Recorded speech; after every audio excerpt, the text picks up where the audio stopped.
लखनऊ में संत शिरोमणि गुरु रविदास जी की जयंती के अवसर पर आयोजित कार्यक्रम में मुख्यमंत्री योगी आदित्यनाथ ने प्रतिभाग किया और उनकी पावन स्मृतियों को नमन किया। मुख्यमंत्री ने कहा कि संत रविदास जी ने कर्म को सर्वोपरि माना और यह संदेश दिया कि मन की शुद्धि आत्मिक शुद्धि का आधार है।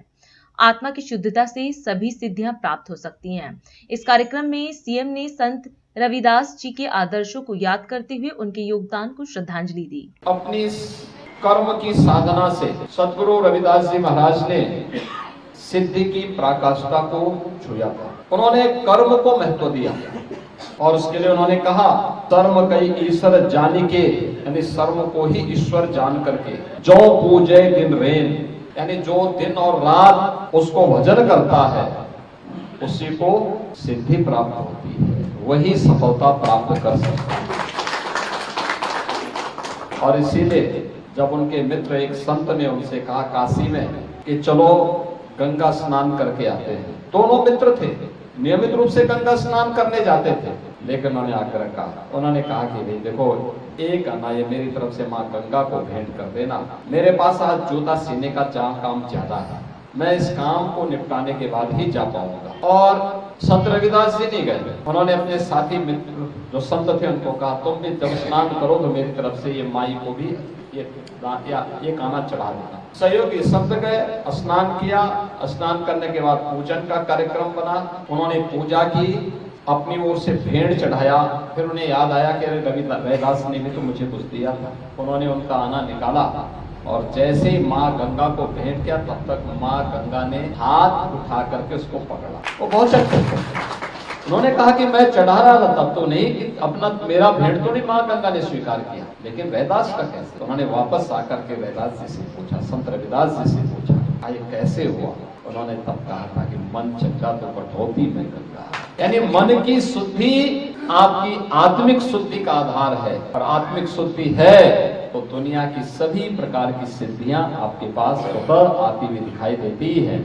और यही संत रविदास जी का है। उन्होंने आत्मिक शुद्धि पर ध्यान दिया और इसके लिए कर्म की साधना को महत्व दिया। कर्म की साधना, जिसके बारे में हमारे शास्त्र लगातार एक ही प्रेरणा देते हैं, कर्म प्रधान व्यवस्था को सदैव महत्व दिया है। श्रीमद् भगवत गीता भी इसी बात को कहती है, कर्मणे वाधिकारस्ते मां फलेषु कदाचन।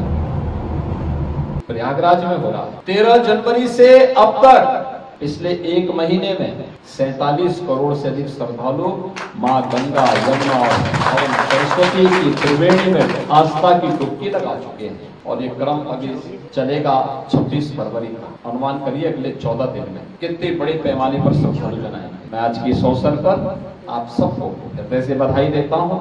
संत शिरोमणि सद्गुरु रविदास जी महाराज के श्री चरणों में नमन करता हूँ और आप सबको इस बात के लिए आश्वस्त करता हूँ कि डबल इंजन की भारतीय जनता पार्टी की सरकार है। हमने सद्गुरु रविदास जी महाराज की पावन जन्मभूमि शीर गोवर्धन काशी में प्रधानमंत्री मोदी जी के विजन के अनुरूप वहां पे भव्य स्वरूप दे दिया, वहां यात्री विश्रामालय बना लिया।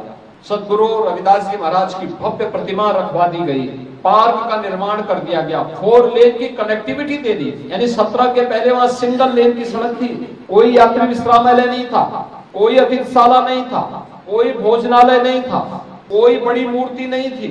आज आप जाएंगे, पार्क नहीं था, कनेक्टिविटी नहीं थी, आज वहां पर 4 लेन के साथ जोड़ दिया गया। आज वहां पर सद्गुरु रविदास जी महाराज की भव्य प्रतिमा लगा दी गई, बड़ी भव्य प्रतिमा, पार्क बना दिया गया, 1.5-2 लाख एक साथ श्रद्धालु बैठ सकता है, लंगर छक सकता है, पाकशाला बना दी गई, अन्नपूर्णा भवन बना दिया गया, जिससे इस महापुरुष, इस पूज्य संत की ये जन्मभूमि काशी वासी पाकर के धन्य धन्य है और उसके साथ जुड़ करके देश और दुनिया को हम आकर्षित कर सके। ऐसे ही महर्षि वाल्मीकि की पावन जन्मभूमि और उनसे जुड़ी हुए लालापुर को भी हम लोगों ने किया, वहां पे रोपवे भी हम लोग लेकर जा रहे हैं। ऐसे ही संत तुलसीदास जी का राजापुर, उसके पुनरुद्धार का कार्य, वहां पे सुंदरीकरण का काम चल रहा है और मुझे बताते हुए प्रसन्नता है, इस प्राचीन मंदिर के भी पुनरुद्धार का कार्य ये डबल इंजन की भाजपा की सरकार करा रही है। 1 करोड़ 6 लाख रुपए दे जा चुके हैं, लेकिन मैं यहाँ की समिति को आश्वस्त करता हूँ, पैसा कम नहीं पड़ेगा, जो भी और आवश्यकता पड़ेगी उतना पैसा और देंगे, लेकिन सदगुरु रविदास जी महाराज की पावन मंदिर और उनसे जुड़े हुए स्थलों के पुनरुद्धार सुंदरीकरण के कार्यक्रम को भरपूर सहयोग करेंगे। आपने आयोजन किया, मुझे अभी तत्काल मैं सुबह से 4 बजे से ही प्रयागराज महाकुंभ के आयोजन को देख रहा था, वहां पे व्यवस्था संबंधी उसमें व्यस्त था। अभी आया हूँ, यहाँ से सीधे मैं बागपत जा रहा हूँ। तो मैं इस अवसर पर आपको बधाई देता हूँ, अपनी शुभकामनाएं देता हूँ। हमारे डिप्टी सीएम ब्रजेश जी, हमारे माननीय विधायकगण, महापौर जी, सभी लोग आपके बीच में हैं। स्वाभाविक रूप से इस पूरे आयोजन को भव्यता के साथ मना करके सद्भावना के साथ, सौहार्दपूर्ण माहौल के साथ, भक्ति भाव के साथ इसे आगे बढ़ाने की आवश्यकता है। आप सबके प्रति मेरी मंगलमय शुभकामनाएं। राष्ट्रीय